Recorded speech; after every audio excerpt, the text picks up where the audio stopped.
Los proyectos de infraestructura en Puebla continúan. En Infoquórum realizamos una investigación acerca de la peatonalización que ocurre actualmente en esta ciudad en comparación con la Ciudad de México. Después de varios días encontramos algunas ventajas, desventajas y aspectos opacos que el gobierno debe aclarar. Estos son los resultados. En nuestra visita a Ciudad de México caminamos por el corredor peatonal Madero, un espacio que podría considerarse modelo de proyectos de peatonalización y que ha transformado los alrededores, teniendo impacto en diversos aspectos desde 2010. Esta intervención forma parte del Plan Integral de Manejo del Centro Histórico de la Ciudad de México, con el objetivo de privilegiar el paso peatonal y crear conexión entre puntos clave, y además con ello impulsar la actividad turística, algo que es evidente ahora, más de una década después. Existe un visible disfrute del espacio público por parte de turistas y locales. Abundan las cadenas de comida, ropas, bancos y más. Y algo que es de notar es la ausencia de botes de basura, aunque también hay numerosos trabajadores de limpieza. Los artistas urbanos, principalmente músicos, se desempeñan sin ser retirados por autoridades. En las calles aledañas encontramos espacios parcialmente peatonalizados, en donde el carril es reducido a un auto.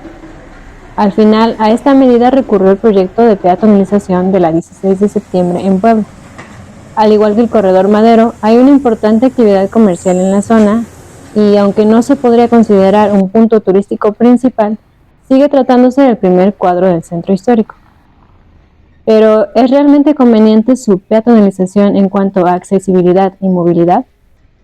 ¿Cómo se garantiza para el conjunto de las áreas que configuran la zona de monumentos la suficiente accesibilidad a los distintos puntos que la conforman? Estamos hablando de que son 6.9 kilómetros cuadrados, estamos hablando de que es uno de los centros históricos o zona de monumentos más extensos.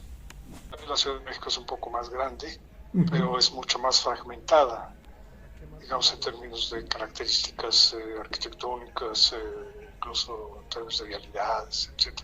Valdría, pues, como criterio el saber cuál es la visión integral que se tiene sobre el tema de la accesibilidad, que está directamente vinculado a, obviamente, el asunto de la movilidad, las formas en que tanto los que decidan o los que residen en el centro histórico como quienes quieran desplazarse hacia él, siendo habitantes de la ciudad, pueden tener o están en condiciones de acceder a las distintas áreas, digamos, de la zona de monumentos.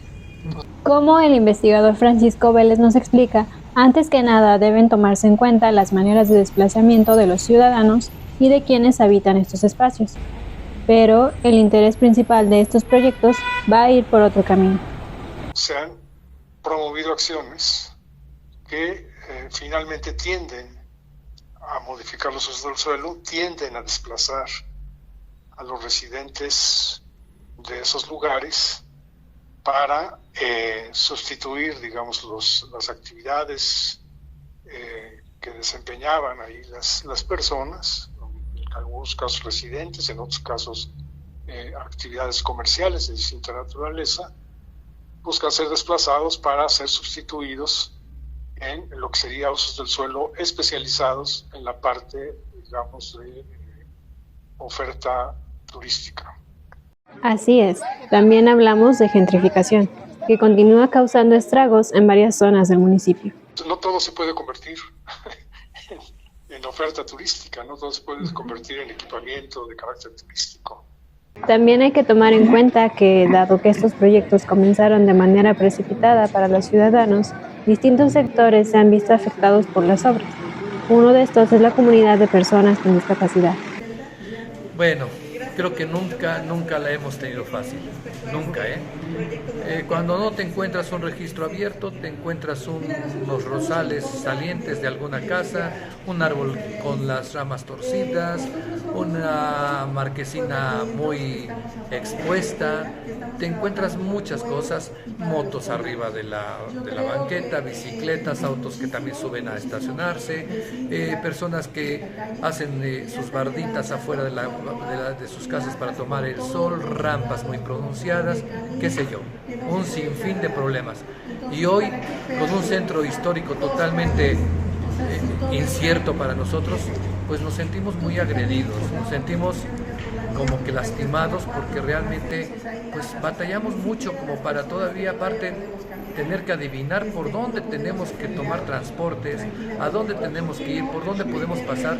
Yo apenas anduve por la 18 Poniente, entre la 9 y la 11 Norte, y realmente me tuve que pasar por piedras encimadas que se movían peligrosamente, exponiendo mi físico. Realmente yo considero que es una falta de respeto.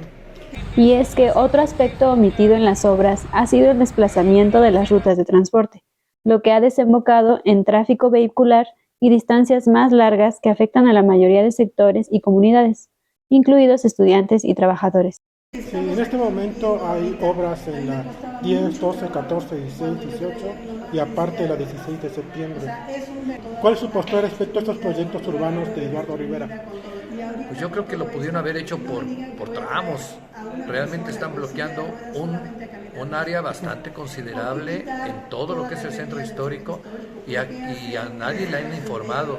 Esta visión de proyectos se basa más bien en las alianzas de gobiernos con inmobiliarias que en necesidades del habitante. Entonces, pues obviamente, pues cada titular o cada ejecutivo a través de sus titulares de estas secretarías, pues toma las decisiones que corresponden en materia de transporte y no necesariamente en congruencia con lo que prevén los programas municipales o regionales de desarrollo urbano.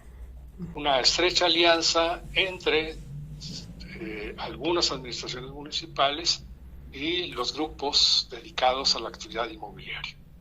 Esta visión del asunto pues hace que se privilegien o se promuevan acciones que no necesariamente tienden a resolver problemas de la gente que vive en la ciudad, sino más bien tienden a resolver los problemas de la actividad económica de esos grupos sociales. El problema es que la ciudad no solamente es eso.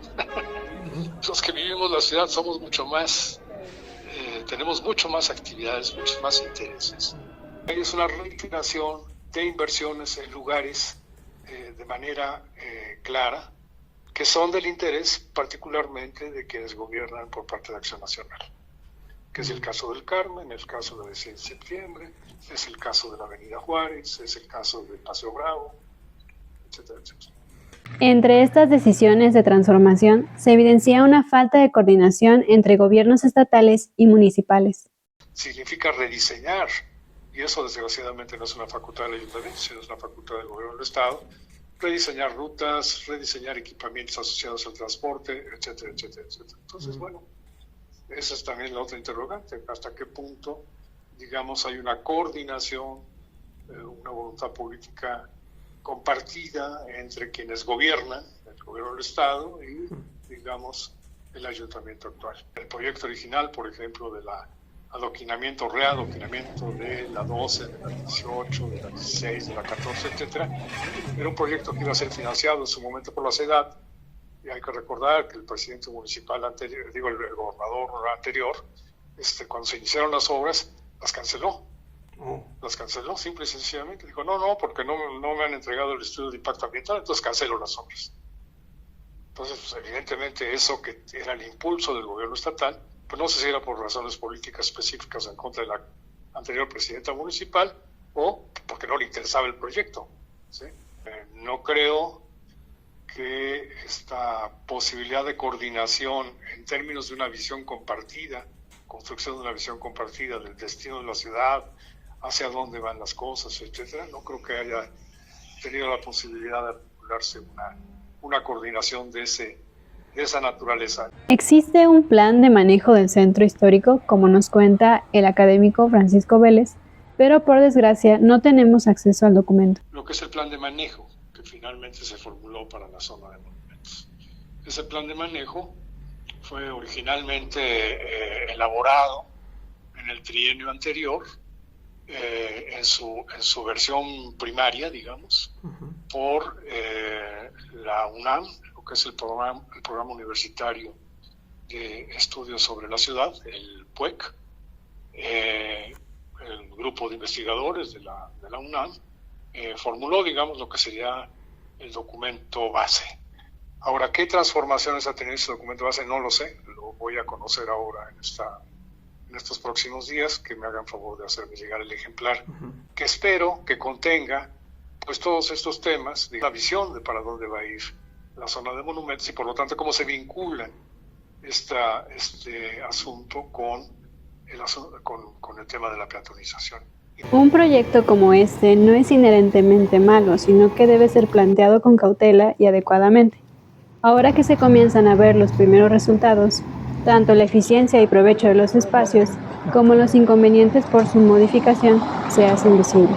Parece que todavía no ha sido suficientemente analizado y discutido. Entonces, usos del suelo, accesibilidad y movilidad son elementos que, bueno, finalmente van determinando cuáles serían entonces, en función de una política focalizada de promoción, de equilibrio entre las distintas áreas de la zona de monumentos, son políticas focalizadas, digamos, relacionadas con la eventual modificación, que creo que sí es necesaria, modificación de las formas de circulación dentro de la zona de monumentos. Yo estoy de acuerdo con la idea de que hay que disminuir, digamos, el espacio que utiliza el vehículo individual y debe de privilegiarse, por ejemplo, el transporte público masivo, no como el que tenemos todavía en muchas áreas, digamos, salvo lo que son ruta, incluso ruta, algunas de sus alimentadoras tienen un transporte desastroso, pero bueno, hay que pensar realmente en un transporte masivo adecuado, digamos, a lo que serían entonces las necesidades de accesibilidad y movilidad a esta área central de la ciudad. En el caso de la planeación, del desarrollo urbano, en cualquiera de sus escalas, ya la legislación como los propios lineamientos para su formulación establecen la obligatoriedad de la consulta previa ciudadana. No así en el caso, insisto, del tema de la planeación del transporte. Entonces, los habitantes, los residentes de los distintos lugares que se quejan del tema, pues tienen toda la razón, porque el gobierno del Estado, en este caso el nuestro, pues, y los anteriores, pues toman las decisiones que quieren en materia de transporte en función, no necesariamente de criterios de carácter técnico, y más en función, pues, de otras circunstancias de orden político, económico, social, etc. Creo que nosotros, por respeto, por sensibilidad, deberíamos ser informados, o por lo menos que se nos proporcionen guías para ayudarnos a cruzar. Lo que nosotros no tenemos es vista, y es lo que se necesita para poder sortear tanto obstáculo hoy en la actualidad. Yo le diría a Eduardo Rivera, nuestro presidente, que por favor reconsidere tantas afectaciones, que seamos verdaderamente incluyentes desde las autoridades hasta la sociedad, que se ponga un poquito en los zapatos de las personas con discapacidad y personas mayores, que la tenemos muy complicada, que queremos a Puebla, que queremos ser tomados en cuenta, que no se desperdicie tanto recurso y que no hagan más pobre al pobre. Muchas gracias. Durante la semana anterior, las obras en el centro histórico se dieron por finalizadas, con modificaciones notorias en la movilidad. Tras la inauguración de la 16 de septiembre, que terminó por ser peatonalizada hasta las 7 Oriente-Poniente, el gobierno de Eduardo Rivera expresó analizar la posibilidad de hacer lo mismo con más calles. Recuerden que pueden consultar y leer más información como esta a través de nuestra página en Infocorum.